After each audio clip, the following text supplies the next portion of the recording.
The fourth principle is about creating spaces or platforms that function as a landing strip for the emerging future. Think about the space we are in here, the Lego Learning Lab, and kind of the Media Lab as a whole space. It's designed to play that role, kind of to function as a landing strip for the emerging future.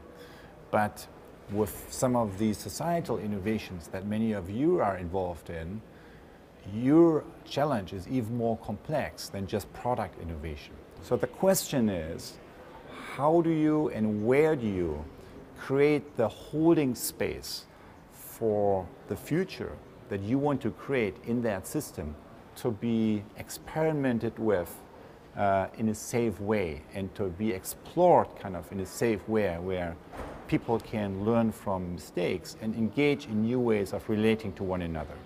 And what we saw in many of the prototypes across many of initiatives and projects and systems and countries is that the essence of these prototypes essentially is transforming the way how a constellation of stakeholders is communicating, collaborating, and co-creating. From debate to dialogue, basically from ego to eco.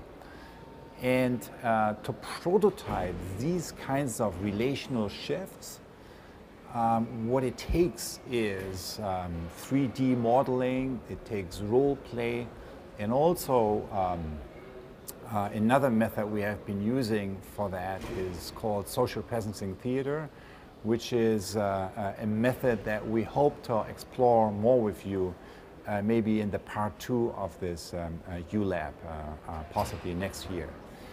The bottom line is that in order to allow the future to land, in order to connect to the emerging future, we need to hold the space.